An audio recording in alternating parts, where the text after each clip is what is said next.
అందరికీ నమస్కారం. ఈరోజు మన ఛానల్లో ఒక న్యాచురల్ హెర్బల్ హెయిర్ డై చూడబోతున్నాము. ఈ హెయిర్ డై వాడడం వల్ల మన తెల్ల జుట్లంతా బాగా నల్లగా మారిపోతుంది అండ్ మనకు చాలా మంచిగా హెయిర్ గ్రోత్ కూడా ఉంటుంది. దానికి కావాల్సిన ఒక ఇంగ్రీడియంట్ ఏంటంటే తమలపాకు. ఈ తమలపాకు ఒక 6-7 అలా తీసుకున్నాను ఫ్రెష్ తమలపాకు. ఈ తమలపాకుని బాగా కడిగి పెట్టుకున్నాను.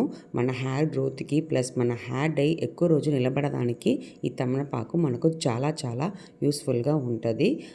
ఇలా నేను ఒక సిస్సర్స్ తీసుకొని కట్ చేసి వేసుకుంటున్నాను. ఈ తమలపాకు మన హెయిర్ డైకి ఒక మంచి ఇంగ్రీడియంట్ అండి. హెర్బల్ కూడా మన హెయిర్‌ని బాగా నల్లగా ఉంచుకోవడానికి, ఎక్కువ రోజులు నిలబడడానికి చాలా చాలా హెల్ప్‌ఫుల్‌గా ఉంటది.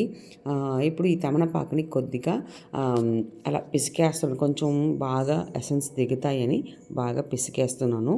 ఇప్పుడు ఈ తమలపాకుతో ఇంకొంచెం ఇంగ్రీడియెంట్స్ యాడ్ చేసి మనం ఒక డికాషన్ తయారు చేయబోతున్నాము. నెక్స్ట్ ఇంగ్రీడియంటు ఆలూవేరా అండి. ఆలూవేరా ఒక చిన్న ముక్క తీసుకున్నాను. అంటే బాగా కడిగి పెట్టేసి యెల్లోయిష్ లిక్విడ్ పోయే వరకు ఉంచి తర్వాత నేను కట్ చేసి ఇలా చిన్న చిన్న ముక్కలుగా యాడ్ చేసుకున్నానండి. ఇప్పుడు ఈ 2 ఇంగ్రీడియంట్ పచ్చిగా ఉంది కదా! ఈ 2 ఇంగ్రీడియంట్ మనం ఉడకపెట్టాలి.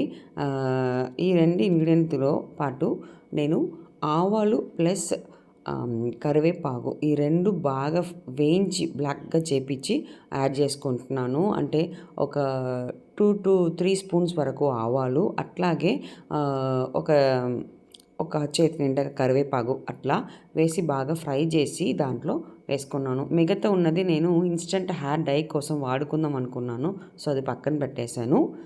ఇప్పుడు తమలపాకు, ఆలూవేరా ప్లస్ ఈ ఆవాలు, కరివేపాకు వేయించినవి ఈ 4 ఇంగ్రీడియెంట్స్‌ని ఒక నీళ్లు వేసి కొద్దిగా ఒకటిన్నర గ్లాస్ అట్లా నీళ్లు పోసి బాగా నేను మరిగించిపోతున్నాను.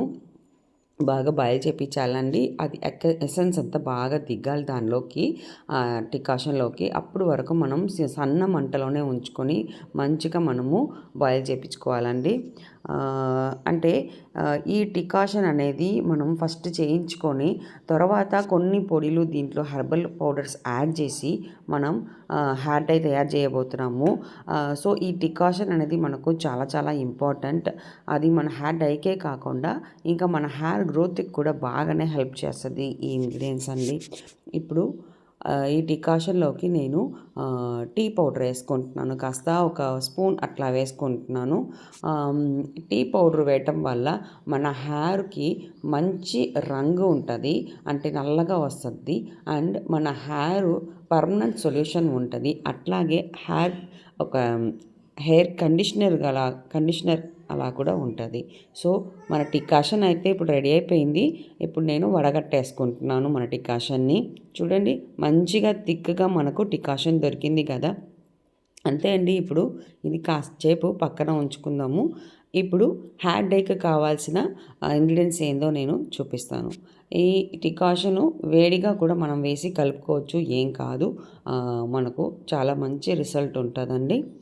ఇప్పుడు ఒక ఐరన్ బాండిల్ తీసుకుంటున్నాను. ఈ ఐరన్ బాండిల్‌లో రస్ట్ ఉంది చూడండి. ఈ రస్టు మనకు చాలా చాలా ఇంపార్టెంట్. మన హెయిర్ డైకి మంచిగా మనకు యూజ్ అవుతది. చూడండి ఇప్పుడు ఫస్ట్ నేను హెన్నా పౌడర్ 2 స్పూన్స్ వేసుకుంటున్నాను. అలాగే గుంటకలగర పౌడరు ఒక స్పూన్ వేసుకున్నాను. అలాగే ఉసిరికాయ పౌడర్. ఈ ఉసిరికాయ పౌడరు నేను 2 స్పూన్లు అలా వేసుకుంటున్నానండి. ఇప్పుడు చూడండి లాస్ట్‌గా ఒక పౌడరు అన్నబేది. ఈ అన్నబేది పౌడర్ హెర్బల్ షాప్స్‌లో దొరుకుతాయి. అది ఒక స్పూన్ వేసుకుంటున్నానండి. ఇప్పుడు ఈ అన్ని పౌడర్‌లోకి నేను ఈ డికాషన్‌ని కలిపేసుకుంటున్నాను. చాలా మంచిగా కలుపుకోండి. కట్టలు గిట్టలు లేకుండా మంచిగా కలిపేసినాక మనము హెయిర్ డై తయారు చేసుకోవచ్చు. మన హెయిర్ డైకి చాలా చాలా బెస్ట్ రిజల్ట్ ఉంటది. ఈ ఐరన్ బాండ్‌లో మీరు చేసేటప్పటికే ఎప్పుడు హెయిర్ సంబంధించిన ఏది చేసుకున్న హెయిర్ డై అయినా, హెయిర్ డై ఆయిల్ అయినా, షాంపూ అయినా మీరు కంపల్సరీ ఐరన్ బాండిల్ వాడుకోండి. ఆ రస్ట్ కూడా మనకు చాలా చాలా మంచిది మన హెయిర్‌కి. ఇప్పుడు బాగా కలిపేసుకున్నాను. రంగు ఎంత మంచిగా ఉంది కదా! ఈ రంగు మనకు మారిపోతాయి. ఇది అట్లాగే ఒక ఓవర్ నైట్ ఉంచేస్తాను. అప్పుడు మనకు హెయిర్ డై అనేది మనకు కావాల్సిన రంగులో నల్లగా బాగా మంచిగా వస్తుంది. ఇప్పుడు ఈ హెయిర్ డైని నేను అట్లీస్ట్ ఒక రోజు నైట్ అంతా ఉంచేస్తాను. పక్క రోజు మనం తీసి చూస్తే మన హెయిర్ డై అనేది మనకు చాలా బెస్ట్ రిజల్ట్ ఉంటుంది. చాలా నల్లగా మంచిగా ఉంటుంది. చూడండి, మూత పెట్టేశాను. అలాగే మార్నింగ్ చూసేటప్పుడు మన హెయిర్ డై అనేది ఎంత మంచిగా వచ్చింది చూసారా? ఇదే అండి మన హెయిర్ డై తయారైపోయింది. చాలా మంచిగా నల్లగా మనకు చూడండి ఎంత మంచిగా బ్లాక్గా మనకు హెయిర్ డై దొరికింది కదా! ఈ హెయిర్ డైయే అండి మనం వాడబోతున్నాము. ఈ హెయిర్ డై అనేది మనం రెగ్యులర్గా వాడాలండి. ఏదైనా రెగ్యులర్గా వాడి చూడండి, అప్పుడు చాలా బెస్ట్ రిజల్ట్ ఉంటుంది. ఇప్పుడు ఈ హెయిర్ డైని మనం ఎట్లా వాడాలి, ఎలా అప్లై చేసుకోవాలి అనే విషయం నేను చెప్తాను.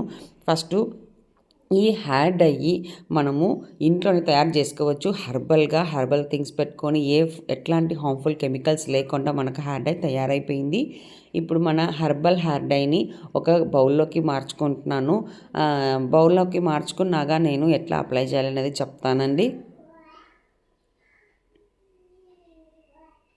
చూడండి, మన హెయిర్ డై మంచిగా వచ్చింది కదా! హెర్బల్ హెయిర్ డై, ఎట్లాంటి హార్మ్ఫుల్ కెమికల్స్ ఏం లేవు. ఇప్పుడు ఈ హెయిర్ డైని నా స్కాల్ప్లోకి అప్లై చేసుకుంటున్నాను. అప్లై చేయడానికి ముందు ఆయిల్ లేకుండా బాగా మన షాంపూ పెట్టి, హెయిర్ డై షాంపూ ఎస్టర్డే వేసాను కదా, ఆ వీడియో చూసుకోండి. ఆ షాంపూ పెట్టి బాగా కడిగినాక మీరు ఆయిల్ లేకుండా ఉన్న జుట్లో ఇట్లా మీరు హెయిర్ డైని అప్లై చేసుకోండి. ఇలా అప్లై చేసినాక 1 అవర్ అట్లాగే ఉంచుకోండి. అలా 1 అవర్ తర్వాత మామూలు నీళ్ళలో మీరు హెయిర్ డైని కడిగేయండి. అప్పుడే మీరు 2 రోజుల తర్వాత కావాలంటే షాంపూ యూజ్ చేసుకోవచ్చు. ఇప్పుడు చూడండి, నా హెయిర్ ఎంత మంచిగా నల్లగా వచ్చింది కదా! సో మీరు వెంటనే షాంపూ వాడవద్దు. అప్పుడు ఎక్కువ రోజులు బ్లాక్నెస్ ఉండదు. సో 2-3 డేస్ తర్వాత మీరు షాంపూ పెట్టి కడుక్కోవచ్చు. ఫస్ట్ మీరు కడిగేటప్పుడు మామూలు నీళ్ళు కడుక్కోండి. అంతే అండి, మన హెయిర్ డై అనేది తయారైపోయింది. ఎట్లా వాడాలి నేను చూపించాను. సో ఇలా ఈ వీడియో అయితే నచ్చిందంటే లైక్ చేయండి అండ్ అవర్ ఛానల్ని సబ్స్క్రైబ్ చేసుకోండి. And thank you.